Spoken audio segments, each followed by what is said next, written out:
What's up, everyone? Henrique D'amour here for Esports with Aphromoo, the support for Dignitas that a lot of people think a resurgent Dignitas that hasn't.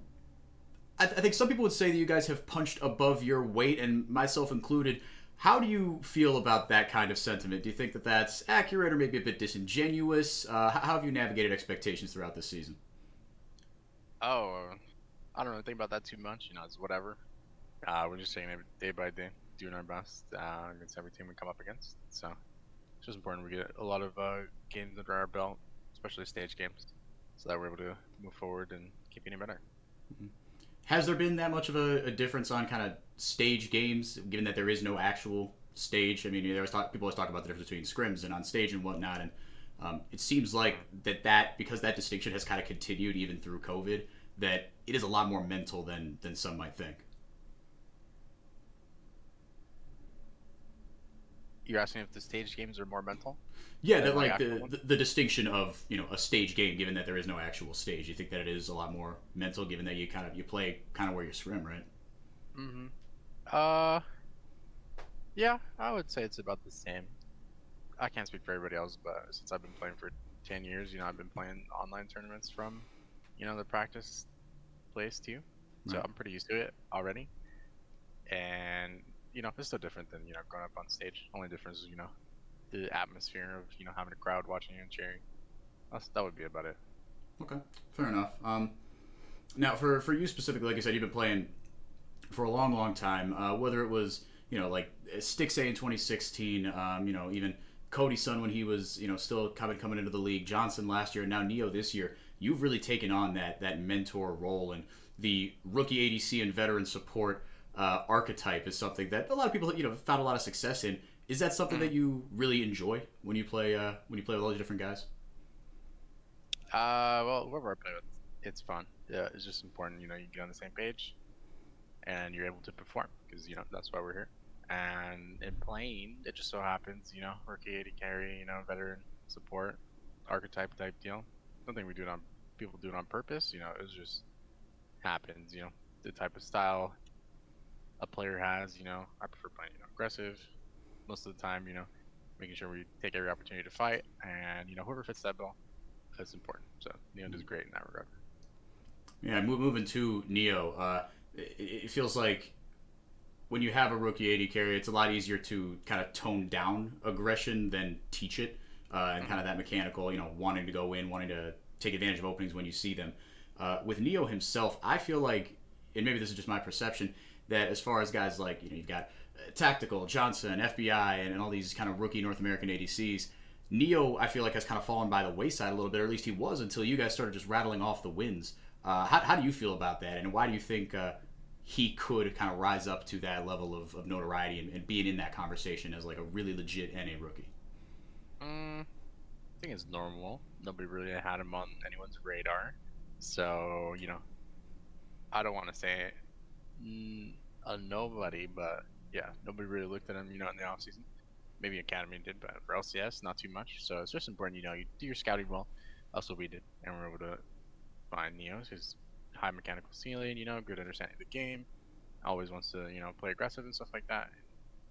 What more do you want in your AD carry, So once we started, playing a lot of games, it's just important, learning the team game and just going forward with that. And he's been doing a great job.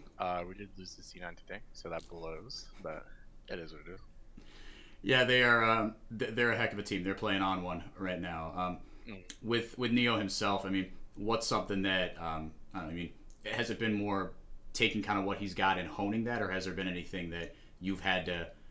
I don't want to say like work a bad habit out of him, but is there something that you expressly have been like, hey, look, I've been in this league a long time. This is something you do, or this is something you just don't do. Yeah, that comes up a little bit. Just knowledge gap, I would say.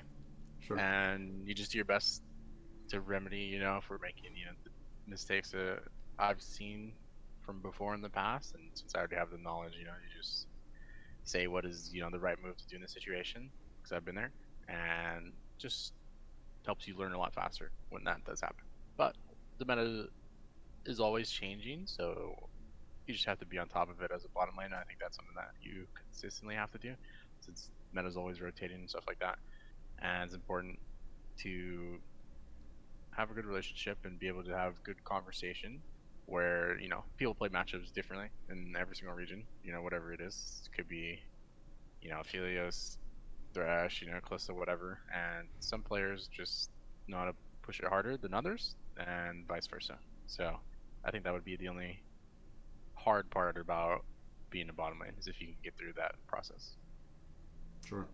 You mentioned the having a good relationship with not only Neil but the rest of the guys on the team. I mean, clearly you mentioned it yesterday. I believe you're on with the Tigers. How you say the team dynamic seems like it's a lot of fun. I saw when Soligo swiped that Baron today. He was rocking back and forth and cackling. You guys are having a good time.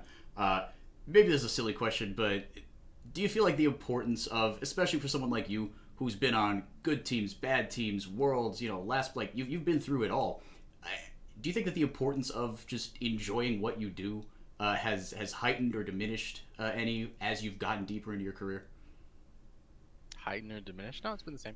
If you're not having fun playing the game, I don't know why you're playing, you know. So I do play most video games, you know, for the fun factor most of the time. Winning is also fucking awesome. I hate losing, so it's both, I would say.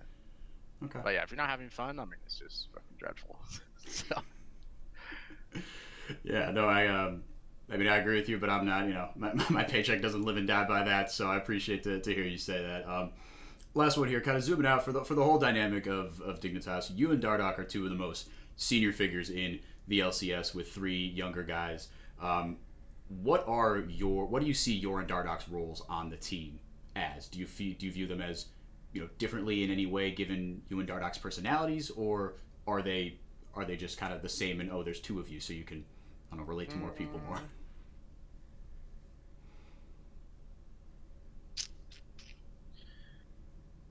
I think it just organically happened where we're both bleeding. I don't think we played the same amount, but I'm a little bit older. But we do have a lot of knowledge over the other three, so just being a leader most of the time and calling where we need to go and seeing, the patterns in League of Legends and being able to instantly react faster. It definitely helps a lot, and we're able to definitely cover for, whatever foundational basic mistakes most of the time. And it's just important for both of us to help our team progress faster than usual, since we are the veterans in the team, and it's important that stuff that would normally, take a whole season to learn, learn it in a week or two, stuff like that.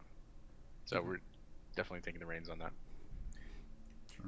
Where do you last one here, where do you see as the ceiling for you guys, and what have you kind of maybe at the outset of the season, or if that's evolved any, whether it's at the end of the split or at the end of this year, what constitutes success for Dignitas in 2021?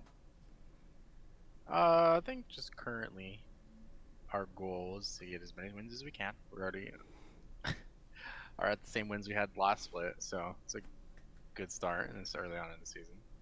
Other than that, just consistently performing, and playoffs is the goal, and we want to do very well in that. But first of all, yeah, definitely gotta work on our style as a team, hone down, all the knowledge that we need in terms of matchups, macro, all that jazz, and going up against the top teams, it's a good place to see where we're at, because those guys are pretty insane teams. They're not bad, yeah. Well, Aphro, thank you so much for your time, and best of luck as the rest of the split rolls on.